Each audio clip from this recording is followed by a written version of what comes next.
Welcome, brave souls, to a realm where shadows whisper secrets too vile for the light. I'm here to unravel tales so chilling that your skin will crawl long after the silence falls. Help me reach my first 1,000 subscribers, hit that button now, and together, let's unearth the horrors awaiting us tonight.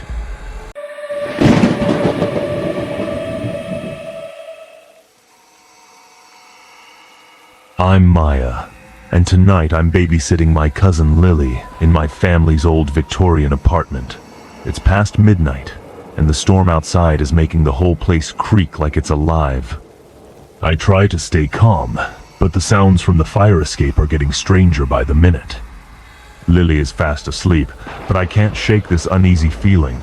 I look out the window and spot old Mrs. Henderson's cat sitting strangely still on the windowsill across the alley. It's staring down at something I can't see, and that makes my heart beat even faster.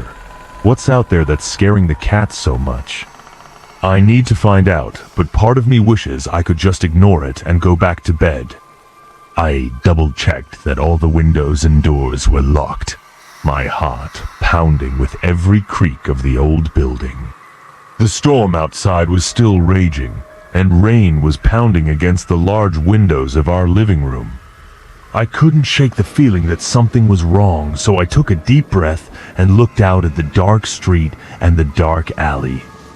That's when I saw him, a strangely still figure standing in the rain, his gaze fixed on our apartment.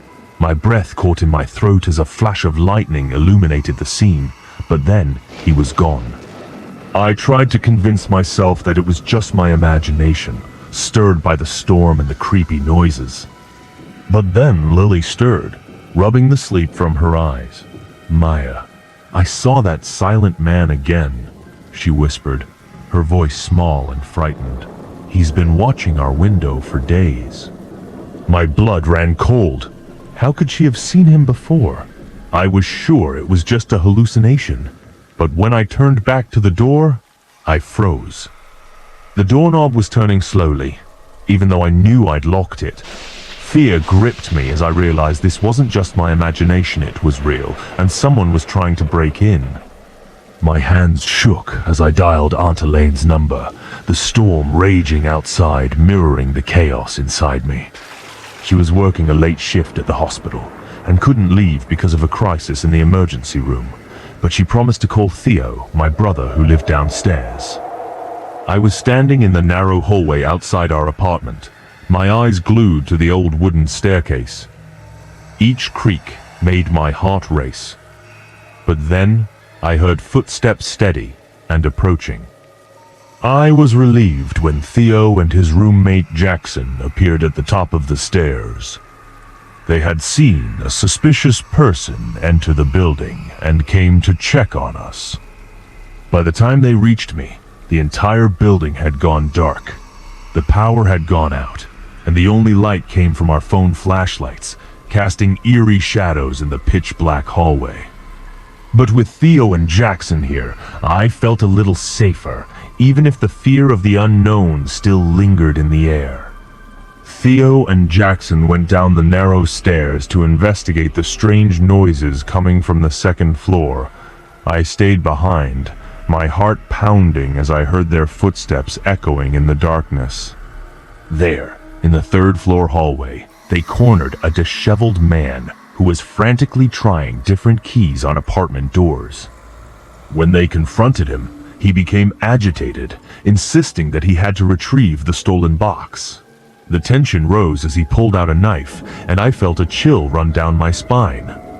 What was even more unsettling was how much the man seemed to know about the history of the building. He kept muttering about a hidden treasure in the walls, his eyes wild with a mixture of desperation and belief. It was clear that this was no random break-in. There was something deeper, something connected to the very walls of this old building. While Theo and Jackson dealt with the intruder in the hallway, I focused on keeping Lily safe. I led her into the bathroom, which had antique fixtures and strange architectural features that always made me wonder about the building's past. I left Lily in there and told her, "Keep quiet And don't come out until I find you. As I locked the door, I remembered that in the linen closet there was a relic from when this place was a family mansion. It was an old box, hidden in the dark. Curiosity got the better of me, and I opened it. Inside, I found old photos and yellowed newspaper clippings that told a haunting story about the building's history. One headline caught my eye. Villa owner disappears after claiming voice in the wall, dating from 1937. A chill ran down my spine as I realized that this place held much darker secrets than I had ever imagined. Back in the narrow hallway on the third floor, the flashing emergency lights cast eerie shadows as the intruder grew increasingly desperate and erratic. He told us that he is the grandson of the building's original owner, driven by the belief that a valuable heirloom is hidden within these walls, buried there before his grandfather was institutionalized. As Jackson tries to restrain him, the man's eyes are wild with a mixture of fear and conviction. He warns us that they won't let you keep it, and the walls know who it belongs to. His words send shivers down my spine, recalling the unsettling newspaper clippings I'd found moments earlier. Finally, the police arrive, sirens wailing through the storm. They quickly take control of the situation, handcuffing the intruder. As they lead him away, one officer shares a chilling detail. This isn't the first time he's broken into an old building.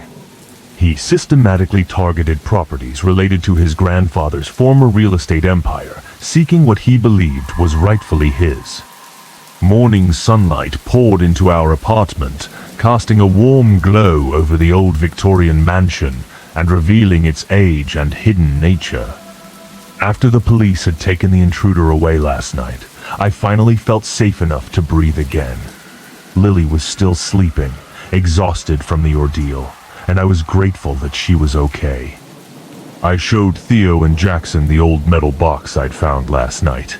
They were just as intrigued as I was when we discovered that it was not only filled with newspaper clippings, but also a diary.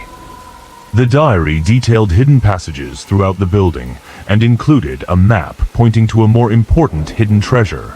It was clear now the intruder wasn't completely delusional. His grandfather had actually hidden something valuable within these walls. As we were studying the documents, a slight scratching noise caught our attention. It was coming from inside the walls, very faint but unmistakable. It was as if something or someone was moving inside the hidden passageways of the building. The realization sent a shiver down my spine, and I couldn't help but wonder what other secrets this old house held. Following the map we found, Theo, Jackson, and I headed down to the basement of the old house. The air was musty, and the dirt floors and ancient foundations gave the place an eerie feel. We searched until we found a hidden door, which led to a sealed room that had not been touched in decades. Inside, we were shocked to discover ancient medical equipment and a stack of diaries.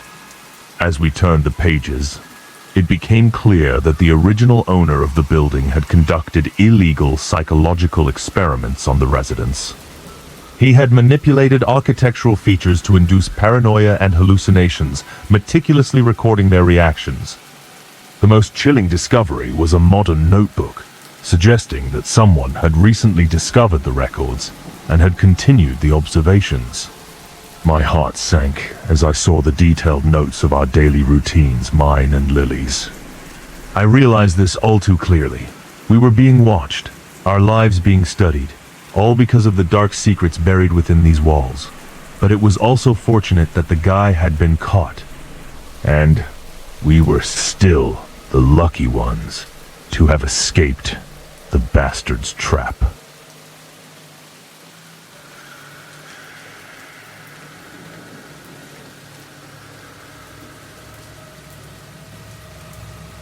Moving to this small New England town was supposed to be my fresh start after my divorce. But what I didn't know was that real adventure was waiting right under my door. It was an ornate invitation to the fall masquerade ball at the Blackwood estate, The problem was, I didn't know anyone in this town, so how would they find me? The invitation was beautiful, but what caught my eye was the small antique key attached to it. A note that read, "Unlock your true path to the event."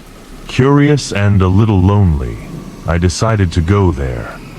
A quick search online told me that the Blackwood Estate was a 200-year-old mansion with a history as mysterious as the key in my hand. There were rumors of past guests disappearing after attending these masquerade balls. When I picked up the key, something strange happened. I saw flashes of light, glimpses of the mansion's interior, rooms I'd never seen before. It was unsettling, but I felt drawn to the estate, eager to discover the secrets behind those doors. Maybe, just maybe, this masquerade was the key to not only opening a new path, but also a new life for me. Arriving at the Blackwood Estate was like stepping into another world. The old Tudor mansion loomed before me, surrounded by ancient maple trees with leaves that turned a striking blood red. It was beautiful, but there was an eerie atmosphere. Eleanor and Richard Blackwood, the owners, had asked me to come early to help prepare for the masquerade. As I walked through the grand entrance hall, they all smiled, guiding me through the main areas of the estate. But I couldn't help but notice that they kept steering me away from the west wing. Strange, I thought, but maybe it was just being renovated. As we toured, I noticed strange symbols carved into the door frames. They looked old, almost ritualistic. When I asked about them, the Blackwoods just smiled mysteriously, saying they were part of the charm of the estate. I didn't know what to make of it, but it felt like foreshadowing. While arranging the decorations, I accidentally cut my finger with an antique silver ornament. It was just a small scratch, but Eleanor rushed over with an urgency that surprised me. She wiped the blood away with an uncanny intensity, whispering, "The house always makes the right choices," before quickly regaining her composure and smiling as if nothing had happened. The moment sent a chill down my spine. What did she mean by that? And why did I feel like this house was watching me, waiting for something? As I continued to help with the preparations, I couldn't shake the feeling that I had stumbled upon something much deeper and darker than a masquerade. Back in the living room at Blackwood Estate, I couldn't shake off the feeling of unease I had earlier. That's when I noticed a small locked jewelry box on the dresser. On a whim, I tried the mysterious key I'd received with my invitation.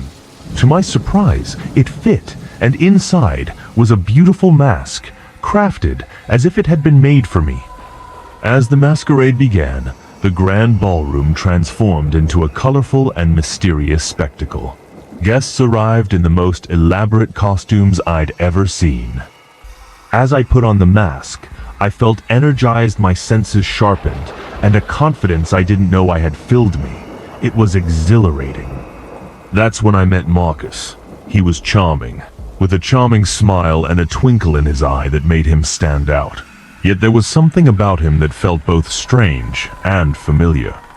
The night was filled with laughter and music, but as midnight approached, the atmosphere changed. The Blackwoods took the stage, declaring that midnight would mark the beginning of the real celebration. Their words hung in the air, heavy with unspoken promises. Then, at the stroke of midnight, all the clocks in the room stopped, their chimes echoing down the hallway. I looked around, and something strange happened. Many of the guests began speaking in an old-fashioned language, and beneath their modern attire, I caught glimpses of the costumes of that time. It was as if they had transformed with the hour, stepped out of time itself. The mask on my face was now more than a disguise. It was a key to a world I didn't fully understand, and as I stood there, surrounded by these transformed guests, I realized that the night was far from over. The real celebration was about to begin, and I had a feeling it was going to change everything. The masquerade was in full swing, but the layout of the mansion was maze-like. and I found myself lost among the lavishly decorated rooms. That's when I stumbled upon two uninvited guests, an older woman and a younger girl. They looked lost, and their eyes were wide with urgency. They grabbed my arm, their voices hushed and panicked, warning me about Blackwoods. They urged me to leave before the choice, whatever that meant. Before I could ask any more, Richard Blackwood appeared, dismissing them as local troublemakers. But as he led them away, I noticed something strange. They didn't leave. They simply vanished into thin air. Trembling, I returned to the party, but something else caught my attention. A strange mark was forming on my wrist where the ribbon of my mask was tied. As Richard escorted me back, I couldn't help but notice the portraits on the wall. Their expressions seemed to change as they were viewed from different angles, their eyes following me and their mouths silently forming the word "run." The mansion was starting to feel more like a trap than a celebration. Curiosity and fear drove me to explore further. Remembering how Blackwoods had steered me away from the West Wing, I decided to use my mysterious key. Sure enough, it opened a door to the forbidden area. Inside, the air was thick with dust, and the furniture looked as if it had not been touched in years. But what drew me was the library, filled with old books and magazines. I began to read. The magazines recorded the masquerades that had been held every 20 years since the 1800s, each ending with a selection of a guest who was said to have received the greatest honor. The photograph showed these chosen individuals dressed in period costumes from various eras. My heart skipped a beat when I saw Marcus in a photo from 1983. It was then that I realized that these choices never left the estate. They were trapped here, just like the uninvited guests had warned. As I read, I caught a glimpse of myself in a nearby mirror. For a moment, I saw myself dressed in 19th century clothing.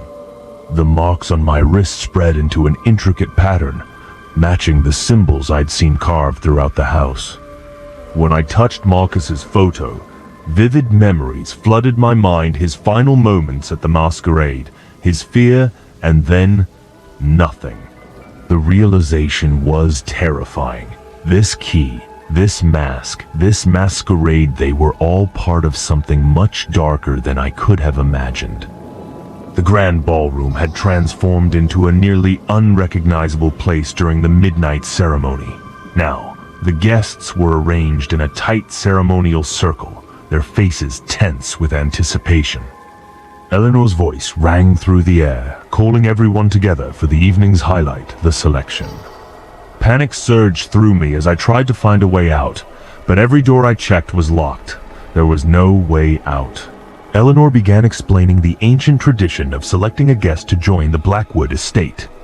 As she spoke, I noticed that many of the guests looked different. Their masks seemed to blend into their faces, and they seemed to come from different time periods, blending modern and historical garb in a surreal way. I flinched when Eleanor announced, with a cold smile, that I was this year's chosen one. The room spun as I was gently but firmly led to the center of the circle. As I stood there, the key in my pocket was hot against my skin, and the mask tightened uncomfortably around my face. Eleanor stepped forward, an ancient dagger in her hand, while Richard began chanting in a language I did not understand. The floor beneath me began to shift, revealing a glowing ritual circle hidden in the foundations of the mansion. The reality of my situation hit me like a wave. I was part of something dark and ancient, and if I did not find a way out, I might never leave Blackwood Estate. Adrenaline surged through me as I emerged from the selection ceremony. The hallways of the mansion twisted and turned, seemingly coming to life around me. Doors appeared and disappeared, and the hallways stretched on endlessly, as if the house itself were trying to hold me in. Just as I thought I was truly alone, the uninvited guests from earlier reappeared, the older woman and the younger girl. They introduced themselves as Lillian and Abigail, revealing that they were the chosen ones who had been spared from the ritual but were still bound to the grounds of the estate. They quickly explained that the Blackwoods had maintained their youth for centuries by transferring their aging onto the chosen victims during each masquerade. As we walked through the changing house, the portraits on the walls began to move. The faces of the chosen ones before stared at me, their expressions alternating between warning and beckoning. It was strange, as if they were trying to convey something important. Every time I passed a mirror, my reflection shocked me. I looked older, and the clothes I wore in the reflection changed to the style of the previous era. It was clear that the ritual had affected me, drawing me deeper into the dark history of the mansion. With Lillian and Abigail by my side, I felt a glimmer of hope. They knew the secrets of the house and were my allies in the darkness. Together, we had to find a way to stop the Blackwoods and escape this nightmare before it was too late. With Lillian and Abigail guiding us, we found a hidden passageway revealed during the choosing ceremony. It led us to the heart of the Blackwood estate, a vast underground chamber filled with centuries-old artifacts from masquerades past. The air was thick with history and something darker, something that made my skin crawl. In the center of the room was an ancient tree, its roots spreading across the foundations of the mansion. It was strange to see a tree growing indoors, but what caught my attention were the masks hanging from its branches. Each mask represented a previous choice, containing a part of their essence, helping them survive in part on the estate. As I scanned the masks, my heart skipped a beat when I saw Marcus's mask from 1983 among them. It was then that everything became clear. His strange familiarity, the feeling that I had known him before. I realized that I was only interacting with a part of his consciousness tied to this house. Driven by the need to understand, I reached out and touched his mask. Instantly, I was flooded with memories of him, his fear, his confusion, and finally, his acceptance when he was chosen. It was overwhelming, but it also brought clarity. The key I held, the key that had started this entire journey, had once belonged to Marcus. It had been passed down through the cycles, a beacon of hope for a potential rescuer. The realization was chilling, but powerful. This key, this connection to Marcus and all the others before me, could be the tool we needed to break the Blackwoods' hold on the estate. With Lillian and Abigail by our side, we must find a way to use it, to free ourselves and the souls trapped here once and for all. With Lillian and Abigail's guidance, I learned that the key I held was no ordinary object, an ancient artifact, capable of locking or unlocking the spiritual bonds of the Blackwood estate. As we moved through the mansion, which had begun to deteriorate from the interrupted ritual, the urgency of the task weighed heavily on me. The Blackwoods and their transformed guests were hunting us, their footsteps echoing through the hallways. We had to be quick. I used the key on specific symbols carved into the walls and door frames, feeling a surge of energy each time it connected. It worked. The house was reacting, the air crackling with tension. Finally, we came face to face with the Blackwoods in the great ballroom. As I approached them, their faces were twisted in anger and despair. I inserted the key into the final lock, and the effect was immediate. The masks all over the house cracked open, releasing the captured essence of all the previous choices. The structure of the manor began to crumble around us. The Blackwoods, now revealed as ancient, withered figures, tried desperately to complete the ritual. But as their centuries of borrowed time caught up with them, they began to disintegrate before my eyes. Their screams echoed throughout the collapsing manor, a haunting reminder of the darkness they had maintained for so long. As the cycle was broken, I felt a surge of hope. We had done it. We had freed the trapped souls and stopped the Blackwood's reign of terror. As dawn broke over the Blackwood estate, the mansion continued to crumble around us. I helped the stunned guests evacuate, many of whom wandered outside with no memory of the night's supernatural events. It was chaotic, but at least they were safe. The Blackwoods were nowhere to be seen, but a search of the rubble revealed two ancient, unidentifiable bodies. It was a grisly sight, a final testament to their dark legacy. The authorities arrived, investigating structural failure, but I knew they would never uncover the true horrors that had occurred here. I checked my pocket and pulled out my key. To my surprise, it had turned into a piece of ordinary metal, its power drained. It was over the cycle broken. Lillian and Abigail, standing next to me, began to fade. Their smiles were grateful, their relief palpable. They were finally free from the bonds of the estate, and I felt a surge of pride knowing I had helped them. As I left the estate, I caught a glimpse of my reflection in the car window. For a moment, it flickered, showing me in the clothes of the time. It was a vivid reminder of what I had been through. The mark on my wrist had faded, but as I crossed the boundary of the estate, it vibrated for a moment, sending a shiver down my spine.